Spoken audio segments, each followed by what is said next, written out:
What's up, dudes and dudettes of the internet? My name's Seth, and today we're going to be taking a look at BattleSouls. It's actually a pretty fun, albeit not particularly popular online PvP type of game where the objective of the game is, as you can see in the top middle of the screen, there is a control point. And so long as your team has the control point, the enemy team, or vice versa, can attack the crystals. So you see in the top left, the blue team actually has the control point, or at least they're trying to get it right now in the center of the map.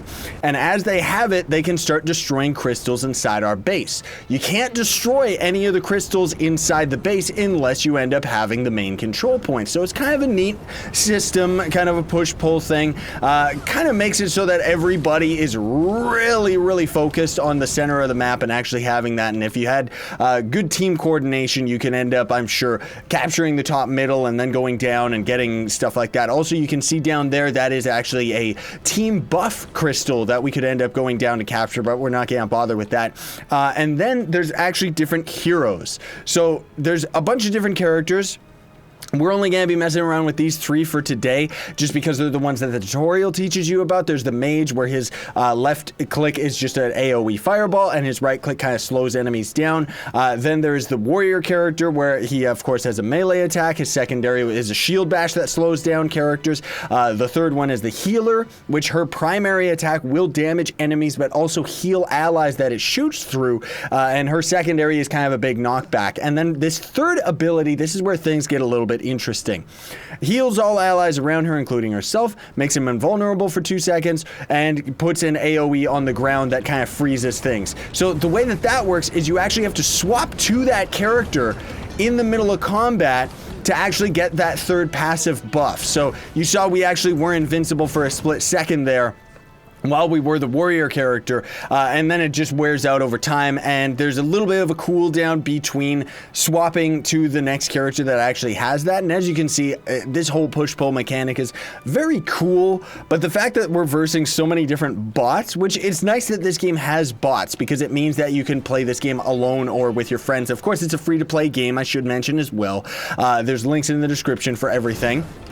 And I'm kind of liking it, you know, like I don't think I'm going to be playing it that much further than this video, but I could recommend this one. Like, I think that it's actually a pretty good one. And as you can see, well, you can't really see the VFX, but see a little bit of the cold on the ground. That's the ability that we get when we swap to the mage. We're going to swap over to the healer, though, so we can heal our allies here. I don't even think that there's anybody in this match outside of us. Yeah, there's one guy, like another human player on the enemy team, and then otherwise everybody is just a bot. And this whole push-pull mechanic for this area, like for the crystal in the center, is just so tedious and so tricky to get. I think it could be fantastic if you played this game with a bunch of your buddies, but yeah, for as it is right now, I don't really know. Oh, he's actually using another character, because I think the bots only use the 3 default characters, near as I can tell. Oh man, I don't think we're gonna actually get to finish a round, by the way. I just want to say, just because this, like, I've already been in this match for like 10 minutes, and I thought, yeah, I should probably just start recording it regardless. But the game kind of explains itself just by playing it, you know, and I actually really like it. That AoE that we actually have as this character is nice, and generally speaking, I like the way that this game actually plays. Of course, there's the different characters. You can see the other human player is playing as a kind of, I guess, rocket launcher type of character. The pirate character, or pirate captain, I guess, kind of the same as some other games that I play. Oh, goodness gracious. Okay, invulnerability, I don't care. I'm gonna get destroyed, but we're gonna do it anyway. Did we end up lagging out or something? Oh man, we might actually be able to get a crystal. Yes, let's do it. Even though we're the only one here. Wow, we barely damaged this thing. We barely damaged this thing, but at least it's working, kind of. And the bots don't seem to be, okay. Yeah, the bots don't seem to be any the wiser. At least the human player came and shreked us. The other 2 characters is this pirate chick, which I've never played.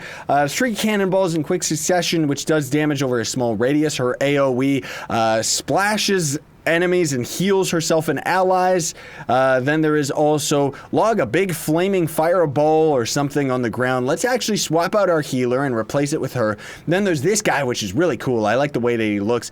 He kind of restores health by attacking enemies, I think, or something like that. Targets a single enemy or ally to teleport to after 1 second delay. That could be pretty annoying, couldn't it? Then there is also can sense other enemies through, or players through walls if you end up using that one. I like the warrior, so we're gonna swap over and get that one in there. But this game also really reminds me of Happy Wars. So if anybody's ever played that one, you're gonna kind of recognize like certain play styles of these characters. I like the cartoonish graphics too. It's pretty nice. Other human player! Yes! We actually wrecked him, which is nice. And I wanted to teleport with that other bot, but it's not gonna work. I will destroy you with my beautiful claws! Hack! He says we're hacking. Hello. Oh, that's good. That's good. Oh, that might be just a team chat. Oh boy, this is gonna be good. Pirate lady! Oh my goodness! We're gonna get destroyed! Yes! I will get you! Oh! Well, either way, that's pretty much it, everybody. Seems like we actually got the second crystal, but the round itself would end up going a little bit too long. Not really much else to explain about this one, but I like it. You know, it's pretty neat, especially for a free-to-play game. Of course, it's got, like, experience boosters and stuff like that. It does have a cash shop going on for it, as well as different killing animations and pets, which I don't really know if they necessarily affect the game. I think it's a pretty decent cash shop from what I can tell. But it's a little bit glitchy, so I can't actually say what's fully in it. Yeah, I knew that that had to be the other player right there. He just fades into the ground. I'm scared, dude. But I like it. Like, I know I keep saying that, but I'm just honestly surprised at this one because I was noticing that the reviews weren't necessarily all positive, despite the fact that this one's actually not bad, just as a kind of game that just passes time, you know. Not to mention, I really like the way that the mechanics work, like it feels properly. I'm going to cut you up with my claws. The whole push-pull mechanic too is pretty interesting, but definitely is very difficult to actually do. Like, it seems like it's very difficult to actually do this whole push-pull mechanic. Let's see if we can finish this right here. I think that's the other human player. Yeah, of course it's the other human player coming around. He's attacking his own crystal too. Oh, destroyed. Oh boy. Well, either way, thanks for watching, everybody. Links in the description to everything. This one's pretty cool. I like it. I would recommend it, especially it being a free-to-play game. It's kind of buggy and kind of broken in some regards, but I like it, you know? And I know I just keep saying that, and I just keep saying it over and over, but I'm pleasantly surprised because the reviews for this game is not really that fancy. But it's okay. So thanks for watching, everybody. Very much appreciate it. If you found this video helpful in deciding whether or not you want to play it, don't forget to duke in the like button, share, favorite, and subscribe to join Team Pixel Side. Stay epic, everybody.